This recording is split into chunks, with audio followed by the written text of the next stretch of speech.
In the summer of 1901, a little girl named Lizzie Van Zyl arrived at a place called Bloemfontein concentration camp. She was 7 years old. Her mother carried her through the gates because Lizzie was too weak to walk, too weak to cry, too weak to do anything except stare with hollow eyes at a world that had decided she was the enemy. Lizzie wasn't a soldier. She hadn't fired a gun. She hadn't plotted against anyone. She was guilty of one thing only. Her father was a farmer, a Boer farmer who refused to surrender to the British Empire. And for that crime, Lizzie was placed in a tent designed for 12 people but holding 40. She was fed rations so meager that her bones pressed against her skin like tent poles. She watched other children die around her, one by one, their mothers wailing in languages the British guards didn't understand and didn't care to learn. Lizzie Van Zyl died on May 9, 1901. The official cause was listed as typhoid and exhaustion. But the real cause, the cause that history would later acknowledge, was something far more deliberate.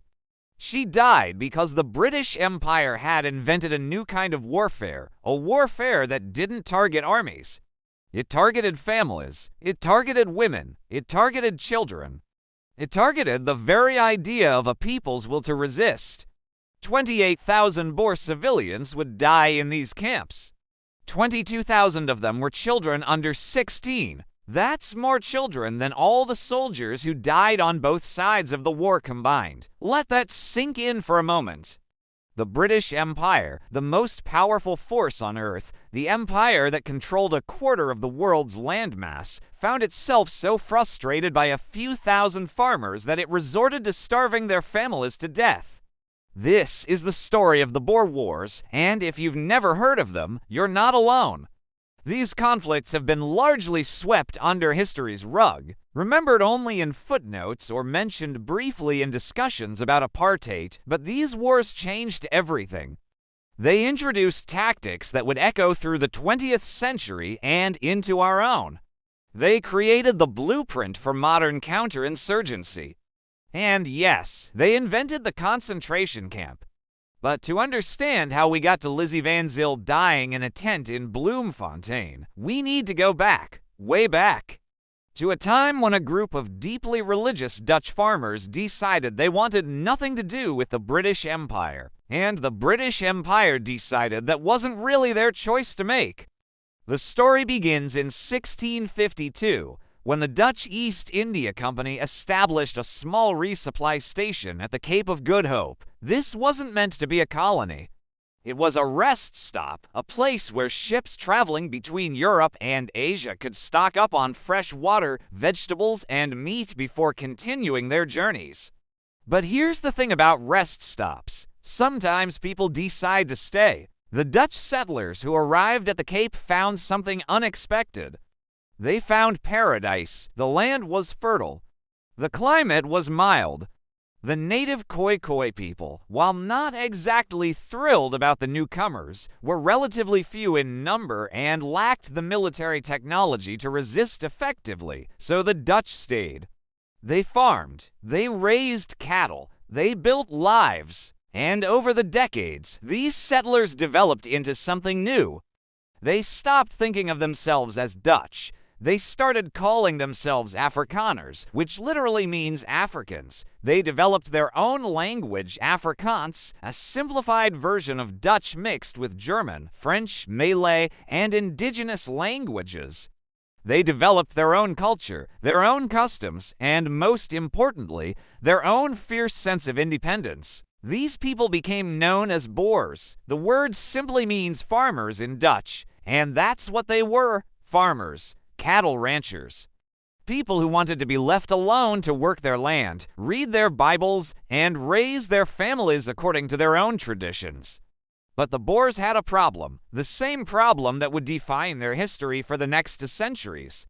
Other people kept showing up and telling them what to do. In 1795, the British seized the Cape Colony during the Napoleonic Wars. Initially, this was supposed to be temporary, just a strategic move to keep the French from using the Cape as a naval base.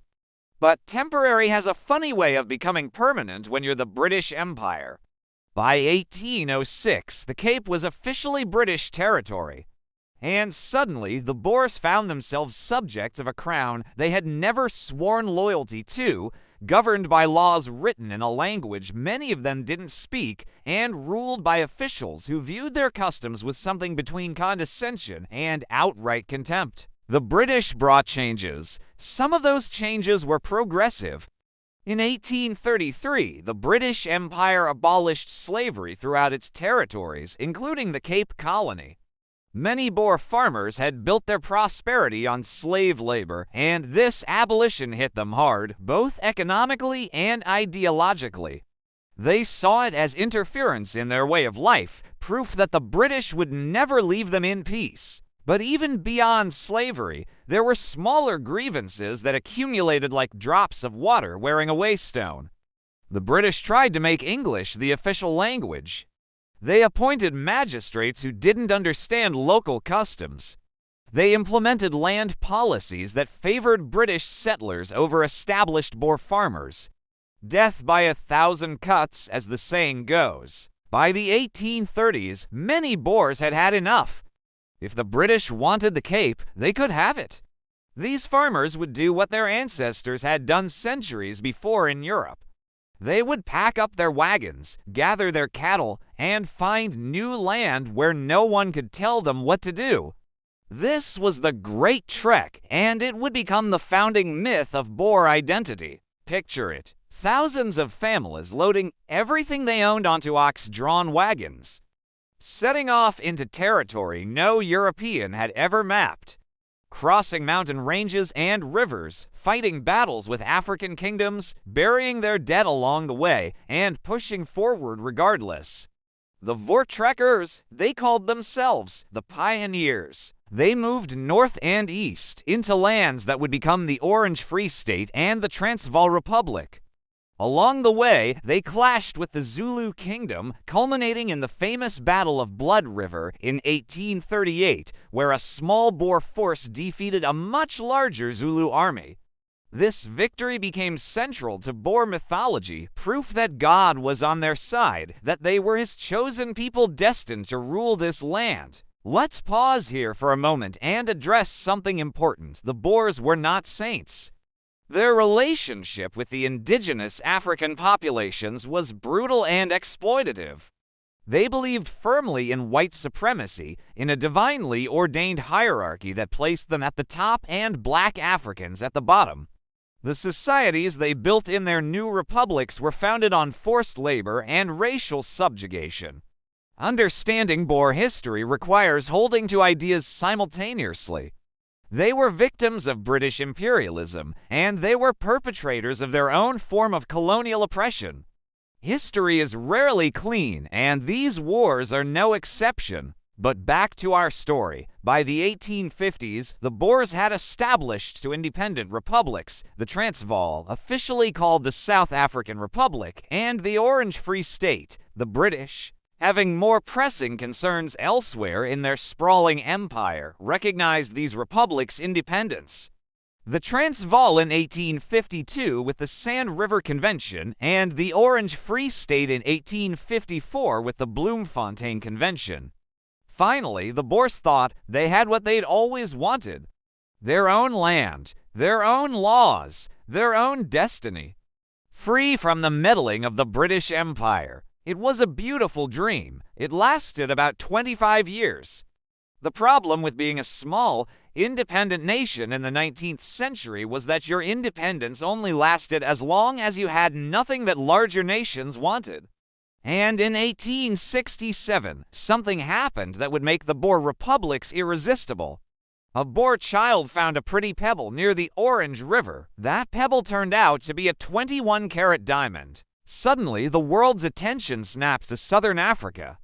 Prospectors flooded in. Fortune seekers arrived by the thousands.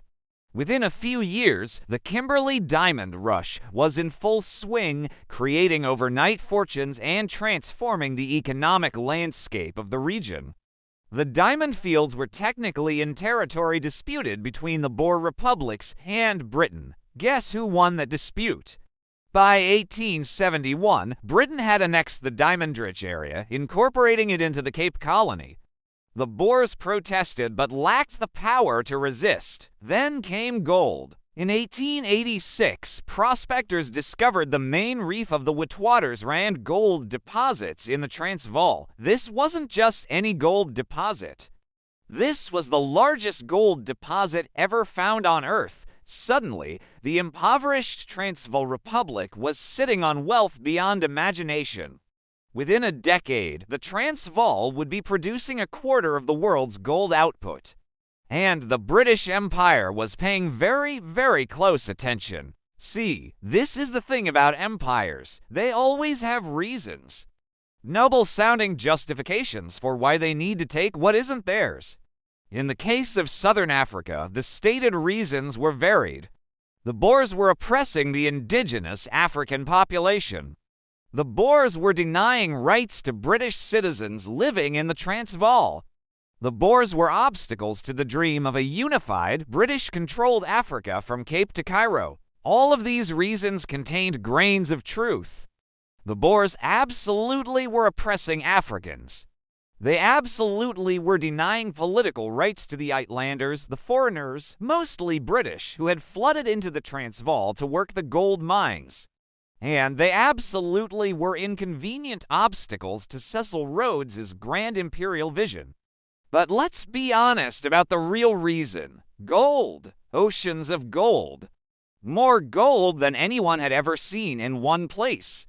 And it was being controlled by a bunch of stubborn farmers who refused to play by British rules. Sir Alfred Milner, the British High Commissioner for Southern Africa, put it plainly in a private letter: the case for intervention is overwhelming, not intervention for humanitarian reasons.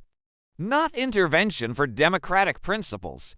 Intervention because the Transvaal was too rich to be left independent. But before we get to the main event, we need to talk about the warm-up act. The First Boer War, a conflict so embarrassing for the British Empire that they spent the next 2 decades pretending it hadn't really happened. In 1877, the British did something characteristically imperial. They annexed the Transvaal Republic, just like that. They claimed the Boer government was too weak to maintain order, too vulnerable to attacks from neighboring African kingdoms, too incompetent to manage its own affairs. So Britain would manage those affairs for them. The Boers were not consulted. They were simply informed that they were now British subjects. Paul Kruger, who would later become president of the Transvaal, traveled to London to protest the annexation. He was ignored. He returned home and began organizing resistance. For 3 years, the Boers chafed under British rule, paying taxes to a government they had never accepted, following laws they had never agreed to. In December 1880, they'd had enough. A Boer force attacked a British column at Bronkhorstspruit. The First Boer War had begun. The British expected a quick victory. After all, they were the British Empire. They had conquered India. They had defeated Napoleon.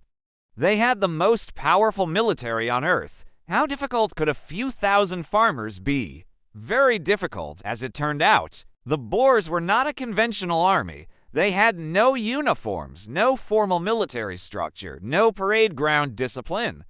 What they had was something far more dangerous. They had grown up on horseback. They had learned to shoot almost before they could walk. They knew the terrain like they knew their own farms. And they had absolutely no intention of standing in neat lines to be mowed down by British volleys. The British, meanwhile, were still fighting like it was the Napoleonic Wars. Bright red coats, massed infantry formations, officers on horseback making perfect targets. Tactics designed for European battlefields against European armies. At Laing's Neck, the British attacked a Boer position uphill. They were slaughtered. At Ngogo, they were mauled again. But the disaster came at Majuba Hill on February 27, 1881. General George Pomeroy Colley led a force of British soldiers to occupy Majuba Hill, a commanding position overlooking the main Boer encampment. He expected the Boers to retreat once they saw the British holding the high ground. He was catastrophically wrong. The Boers didn't retreat, they attacked. In the pre-dawn darkness, Boer marksmen crept up the slopes of Majuba, using every rock and bush for cover. When dawn broke, they opened fire on the exposed British positions from multiple angles. The British soldiers, silhouetted against the sky, were picked off one by one. General Colley himself was shot through the head. Of the 405 British soldiers on the hill, 92 were killed, 130 were wounded, and 59 taken prisoner. The Boers lost exactly 1 man killed and 5 wounded. 1 man. This was not warfare as the British understood it. This was something new, guerrilla tactics. Individual marksmanship over massed volleys, mobility over position. The Boers had rewritten the rules of war, and the British had paid the price in blood. The British government, facing this humiliating defeat and lacking the appetite for a prolonged colonial war, chose to negotiate. In March 1881, the Pretoria Convention restored the Transvaal's independence, though Britain retained vague rights of suzerainty over its foreign affairs. A face-saving formula that satisfied no one completely. For the Boers, Majuba was a vindication. Proof that they could defeat the mighty British Empire.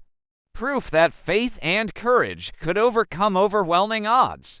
Remember, Majuba became a rallying cry, a reminder that the British were not invincible. For the British, Majuba was an unhealed wound, a stain on the Empire's honor. A defeat that demanded, someday, to be avenged. That day would come 18 years later. And when it did, the vengeance would be terrible. Between 1881 and 1899, the Transvaal transformed. The gold boom brought thousands of immigrants. Johannesburg exploded from empty veldt to a city of 100,000 in barely a decade. Fortune hunters, engineers, merchants, and laborers arrived from across the world, but especially from Britain and its colonies. These Uitlanders, as the Boers called them, these outsiders, soon outnumbered the Boers in their own country. They paid most of the taxes. They generated most of the wealth. But they had no political power. Paul Kruger, now president of the Transvaal, refused to grant them voting rights, fearing they would use those rights to vote his republic out of existence. He wasn't wrong about their intentions. The Uitlanders, encouraged by Cecil Rhodes and other British imperialists, were openly plotting to incorporate the Transvaal into a British-controlled South Africa. They funded newspapers that attacked Kruger's government. They organized committees to agitate for reform. They whispered about rebellion. And then came one of the most spectacularly botched conspiracies in colonial history, the Jameson Raid. Cecil Rhodes, Prime Minister of the Cape Colony and owner of the De Beers diamond monopoly, hatched a plan. Uitlander rebels in Johannesburg would stage an uprising. Simultaneously, a force led by Dr. Leander Starr Jameson would ride into the Transvaal from British Bechuanaland, link up with the rebels, and overthrow Kruger's government. Simple, clean, deniable, it was none of these things. The Uitlander uprising never happened. The conspirators in Johannesburg lost their nerve at the last moment, but nobody told Jameson. On December 29, 1895, he led his column of about 500 men across the border, expecting to be greeted by revolution. Instead, he was greeted by Boer commandos. 4 days later, surrounded and outgunned, Jameson surrendered. The raid was a complete fiasco. Rhodes was forced to resign as Prime Minister of the Cape Colony. Jameson was sent to prison in England, and relations between Britain and the Transvaal reached a new low. But more importantly, the raid convinced Paul Kruger that war with Britain was inevitable. From 1896 onward, he began preparing. The Transvaal spent lavishly on modern weapons. Krupp artillery from Germany, Mauser rifles from Germany. Military advisors from Germany and other European powers eager to see Britain humiliated. The Transvaal signed a mutual defense treaty with the Orange Free State. The Boers knew what was coming. They simply didn't know when. Sir Alfred Milner knew too. He had been sent to South Africa with one mission: to bring the Transvaal under British control. He provoked. He escalated. He made demands he knew Kruger would never accept. When negotiations failed, and they were designed to fail, Milner had his excuse. In October 1899, Kruger issued an ultimatum demanding the withdrawal of British troops from the Transvaal's borders. He knew it would be rejected. He was taking the initiative, striking first before British reinforcements could arrive. On October 11, 1899, the ultimatum expired. Boer forces crossed into British territory. The Second Boer War had begun. The British Empire expected this war to be over by Christmas. They had 25,000 troops already in South Africa, with more on the way. They had the Royal Navy controlling the seas. They had the industrial might of the world's largest economy. Against them stood perhaps 50,000 Boer farmers, citizens of two small republics with no standing army, no navy, and no allies willing to actually fight on their behalf. It should have been a walkover. It became a nightmare. The Boers struck first and struck hard. Their strategy was simple but brilliant. Don't wait for the British to mass their forces. Attack immediately. Use speed and mobility. Besiege the British garrison towns before reinforcements could arrive. Force the British to fight on Boer terms. Within weeks of the war's outbreak, 3 major British positions were under siege. Mafeking in the west, defended by Colonel Robert Baden-Powell with barely 1,000 troops. Kimberley, the Diamond City, where Cecil Rhodes himself was trapped along with the civilian population. And Ladysmith in Natal, where General George White found himself surrounded after a series of disastrous engagements. The British public was shocked. This wasn't how wars against colonial subjects were supposed to go. The Empire didn't get besieged. The Empire did the besieging. Newspapers that had predicted a swift victory now printed maps showing British garrisons surrounded by Boer forces. Something had gone terribly wrong. General Redvers Buller arrived in South Africa in November 1899, tasked with relieving the besieged garrisons and restoring British honor. He divided his forces to address all 3 sieges simultaneously. It was a reasonable plan. It led to catastrophe. December 1899 became known as Black Week, and the name was earned in blood. On December 10th, General William Gataker attempted to surprise a Boer position at Stormberg. His guides got lost in the darkness. His troops marched in circles. When dawn broke, they found themselves exposed beneath Boer rifles. The British retreated in disorder, leaving behind 600 men as prisoners. On December 11th, Lord Methuen attacked the Boers at Magersfontein, trying to break through to relieve Kimberley. The Highland Brigade advanced in the pre-dawn darkness, bunched together in dense formation. They walked directly into trenches they didn't know existed. The Boers had dug in and concealed their positions perfectly. When they opened fire, the Highlanders were slaughtered. Nearly 1,000 British soldiers fell, including General Andrew Wauchope, who died leading his men into the killing zone. But the worst came on December 15th, the Battle of Colenso. General Buller himself led the attempt to cross the Tugela River and relieve Ladysmith. Everything that could go wrong did go wrong. British artillery advanced too close to the river and was pinned down by Boer fire. Attempts to rescue the guns led to more casualties. Infantry attacks across the open ground were cut to pieces. By the time Buller ordered a retreat, he had lost over 1,100 men and 10 artillery pieces. In 1 week, the British Empire suffered 3 humiliating defeats. Total casualties exceeded 2,500. More importantly, the myth of British invincibility had been shattered. Around the world, Britain's rivals watched with undisguised glee. Kaiser Wilhelm II of Germany sent a congratulatory telegram to Kruger.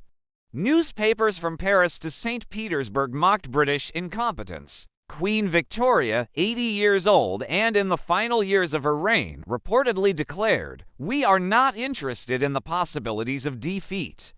They do not exist, but they very much did exist," and the empire scrambled to respond. The British did what empires do when faced with unexpected resistance. They escalated massively. Reinforcements poured into South Africa from across the empire. Troops from Britain, Canada, Australia, New Zealand. By early 1900, the British had over 180,000 soldiers in the field, making this the largest overseas military deployment in British history up to that point. Lord Roberts, one of the Empire's most celebrated generals, took overall command with Lord Kitchener as his chief of staff. Roberts understood that the previous British commanders had been too cautious, too conventional.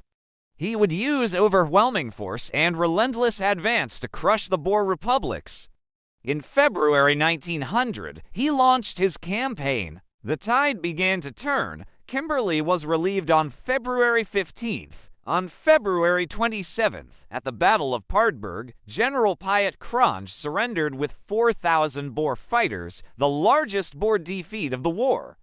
Ladysmith was relieved on February 28th. Mafeking, whose defense had captivated the British public, was finally relieved in May, sparking celebrations in London so wild that the English language gained a new word, Mafeking, meaning to celebrate with boisterous rejoicing. Roberts advanced into the heart of the Boer republics. Bloemfontein, capital of the Orange Free State, fell in March. Johannesburg fell in May. Pretoria, capital of the Transvaal, fell on June 5, 1900. The British raised the Union Jack over the Boer capitals. President Kruger fled into exile, eventually dying in Switzerland without ever seeing his homeland again. By September 1900, Britain formally annexed both the Transvaal and the Orange Free State. Lord Roberts declared the war essentially over and sailed home to a hero's welcome. Lord Kitchener assumed command of what was expected to be a simple mopping-up operation. Roberts was wrong. The war wasn't over. It was about to enter its most brutal phase. Here's the thing about conquering a country. Capturing capitals and winning set-piece battles looks impressive. It gets you headlines and victory parades. But it doesn't mean much if the population refuses to accept your victory. The Boers refused. When their conventional forces were defeated, the Boers didn't surrender. They transformed. Commandos broke into smaller units. Fighters went home, buried their uniforms, and became farmers again, only to dig up their rifles when British patrols passed. The war that had been fought between armies became a war fought between ghosts. The Boer guerrilla campaign was unlike anything the British had faced before. Commandos would appear from nowhere, attack a supply convoy or an isolated outpost, and vanish before reinforcements could arrive. They blew up railroad tracks, cut telegraph lines, and ambushed columns. They could cover 50 miles in a day on horseback, striking where the British were weakest and disappearing into a landscape they knew intimately. The British had 250,000 troops in South Africa. The Boers had perhaps 20,000 fighters in the field at any given time. And yet the British couldn't end the war. Every time they thought they'd cornered a commando, it slipped away. Every time they secured an area, attacks resumed the moment they moved on. Kitchener was a methodical man, an engineer by training, and he approached the guerrilla problem like an engineering challenge. If the Boers could move freely across the countryside, he would restrict that movement. If they could resupply from farms, he would eliminate those farms. If they drew support from their families, he would remove those families from the equation. What followed was systematic and merciless. The British began constructing blockhouse lines across the veldt. Thousands of small fortifications, connected by barbed wire fences, creating a grid that divided the country into controllable sections. Cavalry sweeps would drive Boer commandos against these lines, trapping them for destruction. But the blockhouses were only part of the solution. The Boers still had their farms. They still had their families providing food, shelter, intelligence, and the will to keep fighting. Kitchener decided to take all of that away. The Scorched Earth campaign began in earnest in late 1900 and continued through 1901. British columns swept across the countryside, burning farms to the ground. They slaughtered livestock by the hundreds of thousands. They poisoned wells. They destroyed crops in the fields.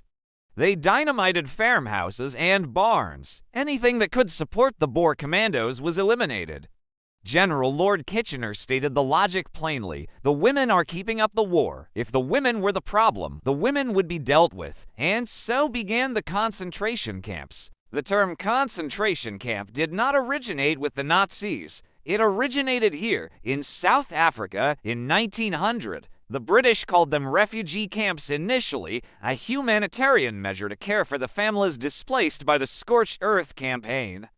But the name quickly changed, and so did the reality. Here's how it worked. When British forces burned a farm, they would take the women and children who lived there. The men, if caught, were sent to prisoner of war camps in distant locations like Ceylon or Bermuda, but the families had to go somewhere.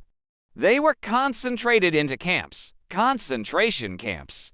By the end of the war, there were 45 tented camps across South Africa, holding over 116,000 Boer civilians. The vast majority were women and children. Their husbands and fathers were either dead, imprisoned, or still fighting with the commandos. The British government insisted these camps were humanitarian. They pointed to the rations provided, the medical staff assigned, the schools established. They published photographs of happy children playing in the camps. They denied any mistreatment. The reality was different. The camps were catastrophically mismanaged. Tents designed for 8 people held 20. Sanitation was primitive or non-existent. The water supply was often contaminated. Medical facilities were overwhelmed and undersupplied.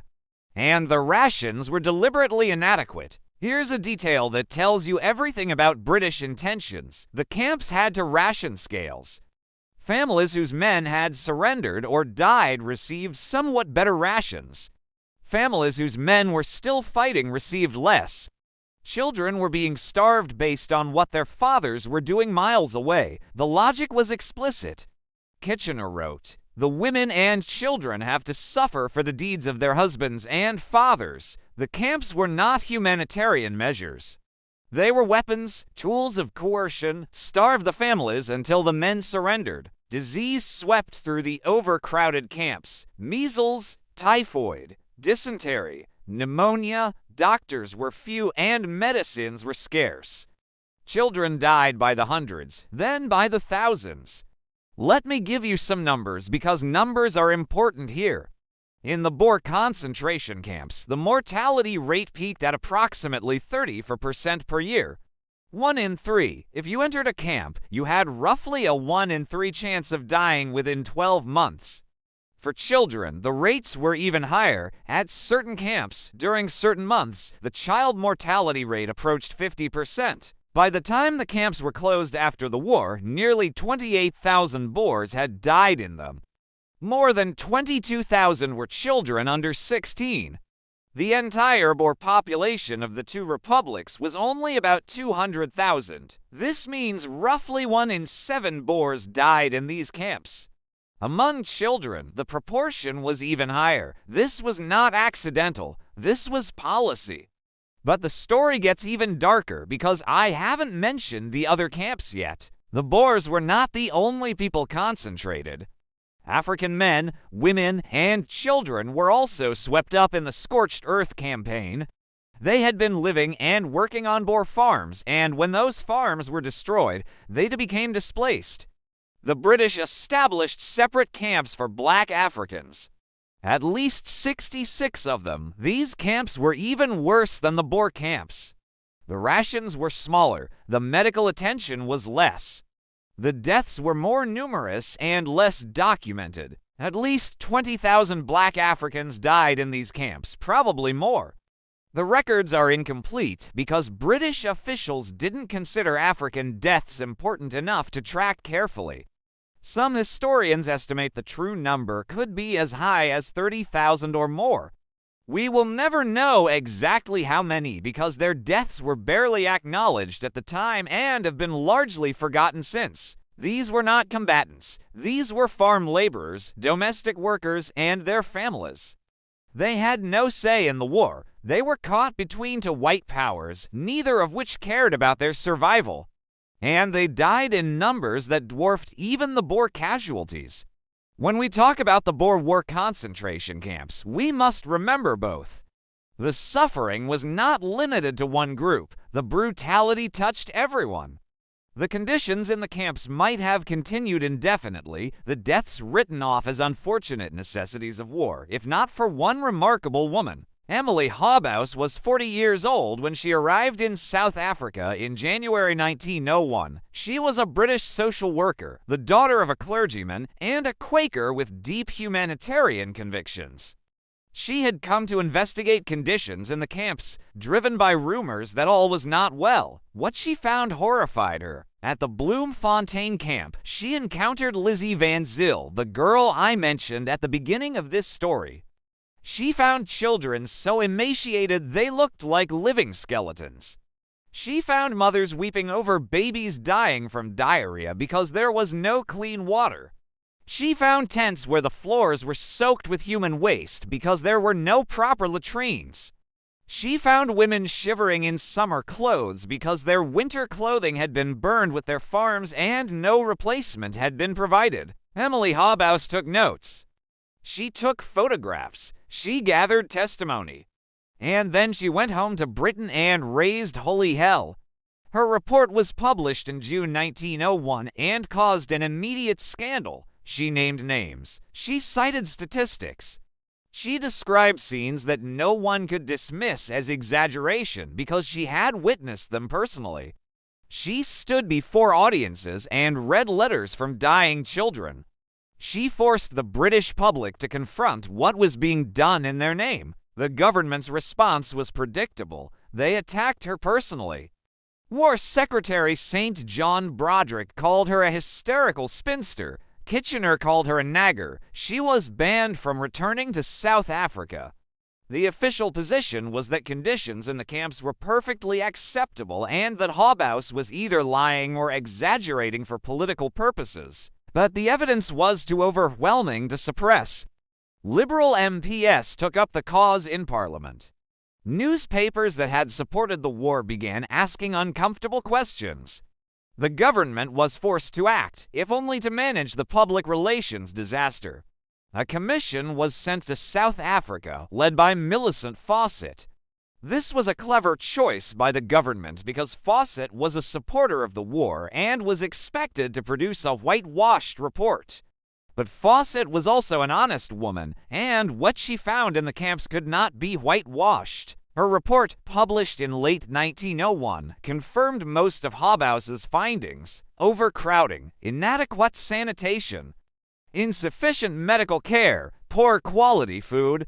She made extensive recommendations for improvement, and the government, facing mounting public pressure, was forced to implement them. Conditions in the camps did improve after the Fawcett Commission. Death rates fell dramatically. More doctors were sent. Rations were increased. Sanitation was improved. By the final months of the war, the camps had become something closer to what the government had always claimed they were: refugee centers rather than death traps. But the improvement came too late for the 28,000 who had already died. And the damage to Britain's international reputation was permanent. Around the world, the British Empire was now associated with concentration camps and dead children. The moral authority that Britain claimed as the world's champion of civilization and progress had been shattered. The Boers, meanwhile, kept fighting. The guerrilla war continued through 1901 and into 1902. The British had 500,000 troops in South Africa at the war's peak. They had the blockhouse lines. They had swept the countryside clear of farms and families. They had implemented increasingly harsh measures, including executing captured commandos who had previously surrendered and then returned to fighting. And still the Boers fought. Generals like Christian de Wet, Koos de Larre, and Jan Smuts led their commandos on daring raids, evading British columns and striking where least expected. Smuts even invaded the Cape Colony, hoping to spark a rebellion among the Boers living under British rule there. But by early 1902, the war was grinding toward its inevitable end. The Boer commandos were running out of everything: ammunition, horses, food, men. The British blockhouse system was slowly strangling their mobility. The destruction of the farms had eliminated their supply base. And the news from the concentration camps, where their families were suffering, was breaking their will to continue. The Boers who kept fighting knew they were fighting for a lost cause. They knew they couldn't win. But many felt they couldn't surrender without betraying everything their people had sacrificed. In March 1902, negotiations began. The British offered relatively generous terms, considering how absolute their military advantage had become. Boer representatives from various commandos gathered to debate whether to accept. The discussions were agonizing. Some commanders, like Christian de Wet, wanted to fight to the death. Others, like Louis Bode and Jan Smuts, argued that continued resistance would only mean more suffering, more deaths in the camps, more destruction, with no hope of changing the outcome. In the end, pragmatism won. On May 31, 1902, Boer representatives signed the Treaty of Vereniging. The war was over. The Treaty of Vereniging ended the war, but it did not end the story. What the British offered, and what the Boers accepted, would shape South Africa for the next century and beyond. The terms were surprisingly lenient for a defeated enemy. The Boer republics would become British colonies. That was non-negotiable. The Boers would swear allegiance to the British crown, but in exchange, they would receive £3 million to rebuild their shattered farms. The Dutch language would be permitted in schools and courts. Boers would not be punished for their role in the war, with limited exceptions for specific war crimes. And most significantly, the question of voting rights for black Africans would be deferred until after the colonies achieved self-government. That last clause deserves special attention because it reveals something crucial about this war and its aftermath. The British Empire, which had used the protection of native peoples as one of its justifications for intervention, abandoned that principle entirely when it came time to make peace. The Boers insisted that black Africans must never have political equality with whites. The British, exhausted by the war and eager for reconciliation with the Boer population, agreed. Article 8 of the treaty stated that the franchise question would not be decided until after the introduction of self-government. Everyone understood what this meant. It meant black South Africans would not vote. It meant the racial hierarchy that had defined both Boer republics would continue under British rule. It meant that the war had been fought, and 75,000 people had died, and the outcome for the majority of South Africa's population was absolutely nothing. The African people had hoped British victory might mean greater rights, greater protection, perhaps even political representation. They received none of these things. They had died in concentration camps alongside the Boers, but they would share none of the compensation. They had labored for the British war effort, serving as scouts, transport drivers, and laborers, but they would receive no reward. The Treaty of Vereniging was a peace between white powers negotiated over African bodies, with African interests not even considered. This would have consequences that echo to this very day. The immediate aftermath of the war was devastation on a scale difficult to comprehend. The Boer population had been shattered. Nearly 7,000 Boer fighters had died in combat. Almost 28,000 civilians had died in the concentration camps. Tens of thousands more had been wounded, displaced, or permanently traumatized.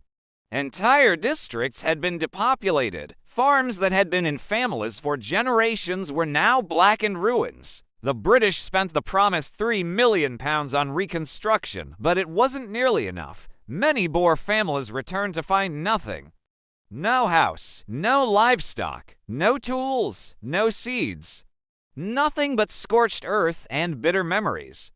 They rebuilt slowly, painfully, carrying a burden of grief and resentment that would never fully heal. For the British Empire, the war had been a Pyrrhic victory.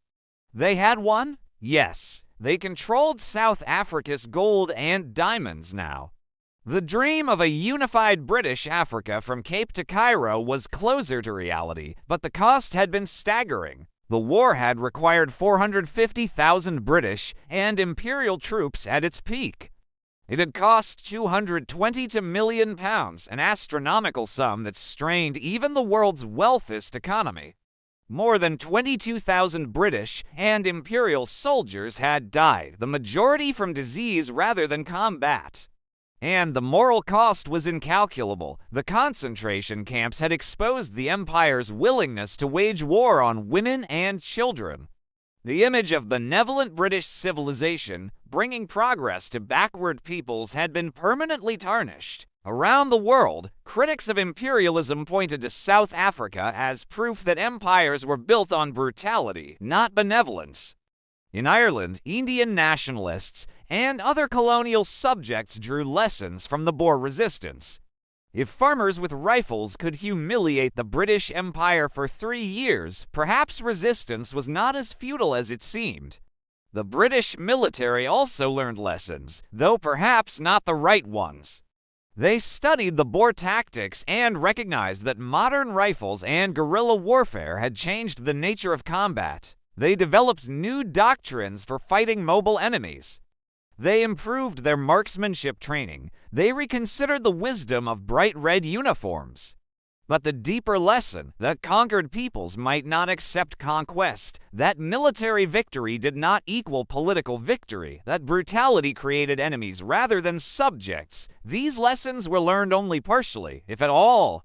The British would face similar insurgencies in Ireland, Palestine, Kenya, Malaya, Cyprus, and elsewhere, often making the same mistakes, often learning the same lessons again at the same terrible cost. In South Africa itself, something remarkable happened in the years following the war.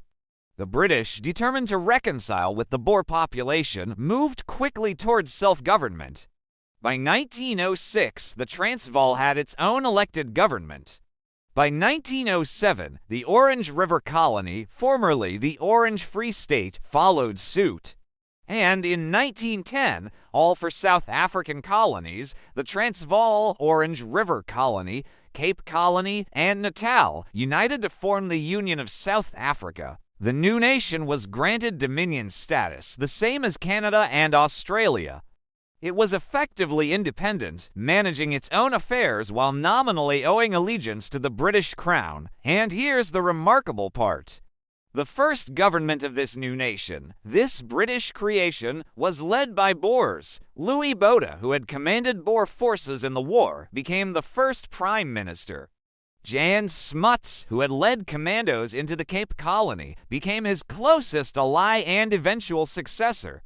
The men who had fought against the British Empire now governed a territory within it. This represented a conscious British policy of reconciliation. Having failed to crush Boer identity through force, they would absorb it through accommodation. Give the Boers political power. Give them control over their own affairs. Make them partners rather than subjects, and in exchange, they would accept British sovereignty and protect British economic interests. It worked, at least for relations between British and Boer. The old enemies became political allies. English and Afrikaans speakers shared power in government and commerce.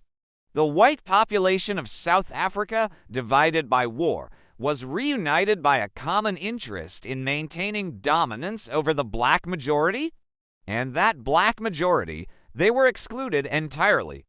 The Union of South Africa was a white-only democracy.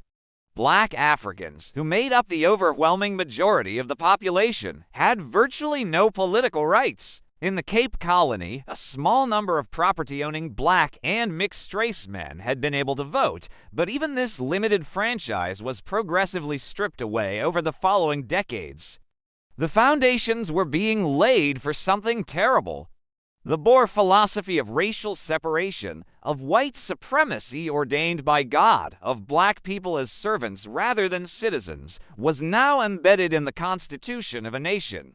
The British, who might have insisted on different terms, chose reconciliation with the Boers over justice for Africans. The seeds of apartheid were planted in the Treaty of Vereniging and watered with every political compromise that followed. The generation that fought the Boer War carried its memories into the 20th century, and those memories shaped catastrophes yet to come. Winston Churchill, who had covered the war as a journalist and briefly served as a soldier, developed his romantic view of warfare and empire in South Africa. He celebrated British courage and Boer tenacity. He saw war as adventure, as the testing ground of nations and men. These attitudes would shape his leadership into world wars. Jan Smuts became one of the most influential statesmen of the 20th century.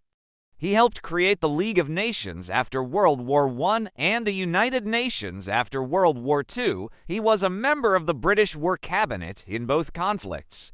The man who had fought against the British Empire became one of its most important defenders, but the darker legacies mattered more. The concentration camps of South Africa became a template. Within a few years, the German Empire was using similar tactics against the Herero and Nama peoples in what is now Namibia. That campaign, now recognized as a genocide, killed tens of thousands through a combination of military action, forced displacement, and deliberate starvation in concentration camps. The German commanders explicitly cited British methods in South Africa as their model. When the Nazis came to power in Germany, they drew on this colonial heritage. The concentration camp as an instrument of policy, as a space outside normal law where entire populations could be contained and controlled, had been developed in Africa. The Holocaust did not emerge from nowhere. It built on precedents established in colonial wars, including the Boer War. This is not to say the British concentration camps in South Africa were equivalent to Auschwitz. They were not designed for extermination. They killed through negligence and deliberate deprivation rather than industrial murder. But they established principles and practices that others would extend to their logical extremes. The idea that civilian populations could be legitimate targets. The idea that controlling people through camps was an acceptable military tactic. The idea that suffering could be calibrated and weaponized. These ideas did not begin in the Boer War, but they were refined there and normalized there and spread from there. The Boer War also transformed how wars were reported and perceived. This was the first major conflict covered by film cameras. Audiences in London and New York could watch grainy footage of troops marching and guns firing. It was the first war where embedded journalists filed regular dispatches from the front lines. It was the first war where public opinion at home could influence military policy in something close to real time. When Emily Hobhouse published her report on the concentration camps, she was using tools of modern media activism that barely existed a generation earlier. Photographs of starving children could be reproduced in newspapers and distributed worldwide. Public outrage could be manufactured and directed. The government could be pressured not just by Parliament, but by the masses. This created new dynamics in warfare. The Boers understood instinctively that international sympathy was a weapon. They cultivated journalists. They welcomed foreign observers. They made sure the world knew their story. The British, used to fighting colonial wars in relative obscurity, found themselves under unprecedented scrutiny. Future conflicts would be shaped by these lessons. Wars would increasingly be fought in the media as much as on the battlefield. Propaganda would become as important as artillery. The struggle for hearts and minds, a phrase that emerged from later counterinsurgency campaigns, had its roots in the public relations battles of the Boer War. In South Africa, the war never really ended. It transformed into something else. The Afrikaners, as the Boers increasingly called themselves, cultivated a victim identity built around the suffering of the camps and the scorched earth. They built monuments to their dead. They taught their children that the British had tried to destroy them as a people. They swore it would never happen again. This identity, forged in trauma, became the foundation of Afrikaner nationalism. And Afrikaner nationalism, in turn, became the engine of apartheid. When the National Party came to power in 1948, it was led by men who had grown up with stories of the concentration camps. They believed their people had nearly been exterminated. They believed they were surrounded by enemies, both the British who had tried to destroy them and the black majority who vastly outnumbered them. Their response was to create a system of total control, total separation, total domination. Apartheid was many things, but one thing it was, without question, was a response to the trauma of the Boer War. The Afrikaners would never be vulnerable again. They would never be concentrated in camps again. They would be the ones doing the concentrating. The pass laws that controlled black movement. The homelands that confined black people to impoverished territories. The security apparatus that crushed any resistance. All of these echoed, in twisted form, the tactics the British had used against the Boers. The victims had become the perpetrators.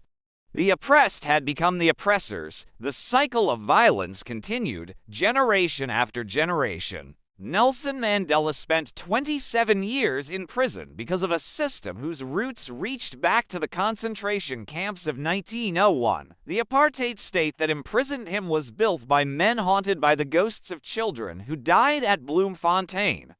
So, what do we make of all this? What lessons can we draw from a war that most of the world has forgotten? The first lesson is that military victory is not the same as political victory. The British won the Boer War by every conventional measure. They captured the capitals, they destroyed the enemy armies, they controlled the territory, and yet, within a decade, the people they had defeated were running the country. Within half a century, the ideology they had supposedly crushed was more powerful than ever. You cannot bomb an identity out of existence. You cannot starve a culture into submission. Every atrocity creates martyrs. Every victim becomes a justification for future resistance or future revenge. The British concentration camps did not break Boer resistance. They hardened it. They gave the Afrikaners a narrative of persecution that sustained their nationalism for generations. The second lesson is about the nature of imperial violence. The British did not set out to kill 28,000 civilians in concentration camps. No one sat in London and decided that starving children would be good policy. It happened incrementally. First, the farms were burned as a military necessity. Then the families had to be put somewhere. Then the camps were underfunded because resources were needed elsewhere. Then disease spread because of overcrowding. Then people died because of inadequate medical care.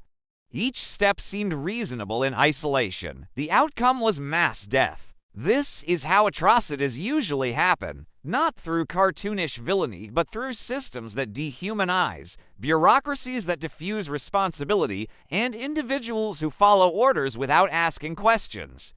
The British officials who ran the camps were not monsters. They were ordinary men doing what they believed was their duty. And ordinary men doing their duty killed more children than all the battles of the war combined. The third lesson is about the long arc of consequences. The men who signed the Treaty of Vereniging in 1902 could not have imagined apartheid, could not have foreseen Soweto, could not have predicted that their compromises would echo for a century, but their choices mattered. The decision to defer African voting rights was not inevitable. It was a choice. The decision to prioritize reconciliation with the Boers over justice for the majority was a choice. Every choice created the context for the next choice until the choices became systems and the systems became tragedies. We are living with the consequences of the Boer Wars still, not just in South Africa, though certainly there, but in how we think about counterinsurgency, about civilian populations in wartime, about the limits of military power, about the long shadows of imperial violence. Lizzie Van Zyl died on May 9, 1901. She was 7 years old. She was buried in a mass grave with other children who died that week. No one recorded her last words, if she was able to speak at all. No one recorded what her mother said when they took the body away, but we know what happened to the photograph that Emily Haubaus took of Lizzie before she died. It showed a skeleton barely covered with skin, eyes too large for a face wasted by starvation. It was published in newspapers around the world. It became one of the most powerful pieces of anti-war propaganda in history. The British government tried to suppress it. Officials claimed the photograph had been manipulated, that Lizzie had been sick before she arrived at the camp, that her condition was not representative. They lied. They were caught lying, and the lying only made things worse. Lizzie Van Zyl became, in death, more powerful than any Boer commando. She could not be shot or captured or negotiated with. She was a ghost that haunted the British Empire, a reminder that there are some victories that cost more than they are worth. The Boers lost the war. They lost their republics. They lost their independence. But they won something else. They won the narrative. They became, in the eyes of the world, a small brave people who stood against an empire. David against Goliath, and the empire, by its own actions, confirmed that narrative. This is perhaps the final lesson. In war, especially asymmetric war, the weaker side does not need to win on the battlefield. It needs to win the story. It needs to make the stronger side look like the villain. It needs to impose costs that make victory seem worthless. The Boers understood this intuitively. Every burned farm was a propaganda victory. Every child dead in a concentration camp was a moral defeat for Britain. Every month the war continued was a month in which British claims to civilized superiority looked more hollow. The British eventually understood this too, but by then, the damage was done. The world had seen what the Empire was willing to do. And the world did not forget. The Boer War ended 123 years ago. The last veteran died decades ago. The concentration camps are empty fields now, marked only by memorials and mass graves. The Boer republics are provinces in a democratic South Africa, their flags historical curiosities. But the questions the war raised remain urgent. When is intervention justified? What are the limits of military force? What do we owe to civilian populations in wartime? How do we weigh strategic necessity against humanitarian obligation? What happens when the cure is worse than the disease? These are not abstract questions. They are being asked today in conflicts around the world. They will be asked tomorrow and the day after that. The answers we give shape the kind of world we live in. The Boer War gave us the concentration camp. It gave us modern counterinsurgency. It gave us the template for colonial violence that would be repeated across the 20th century. It gave us a lesson in how quickly civilization can abandon its principles when faced with stubborn resistance. But it also gave us Emily Haubaus standing before hostile audiences and demanding that they look at what was being done in their name. It gave us the Fawcett Commission, imperfect as it was, forcing reform through public pressure. It gave us proof that atrocities can be exposed, that public opinion can matter, that even empires can be held accountable. The choice is always there, the choice between expediency and principle. The choice between easy brutality and difficult restraint. The choice between seeing enemies as obstacles to be eliminated and seeing them as human beings with their own stories, their own families, their own right to exist. Lizzie Van Zyl was 7 years old when she died. She had a mother who loved her. She had a father who was fighting for what he believed in. She had a life that mattered, even if the empire that killed her could not see it. Remember her, remember all of them, the Boer children who died in the camps. The black African children who died in other camps that history has largely forgotten. The British soldiers who died of disease in field hospitals, the Boer commandos who died in ambushes, the African laborers who died serving masters who despised them. Remember them, because they are the true cost of war. Not the statistics, not the strategies, not the treaties and the territorial changes. The cost is human beings, each one irreplaceable, each one a universe of possibility extinguished. The Boer Wars taught us what empires are capable of when they are frustrated, when their power is challenged, when their certainty of superiority is shaken. They taught us that there are no clean wars, no surgical victories, no interventions without consequences. They taught us, if we are willing to listen, that the measure of civilization is not how we treat those who submit to us, but how we treat those who resist. And by that measure, in the camps of South Africa, civilization was found wanting. It still is. The question is whether we will do anything about it.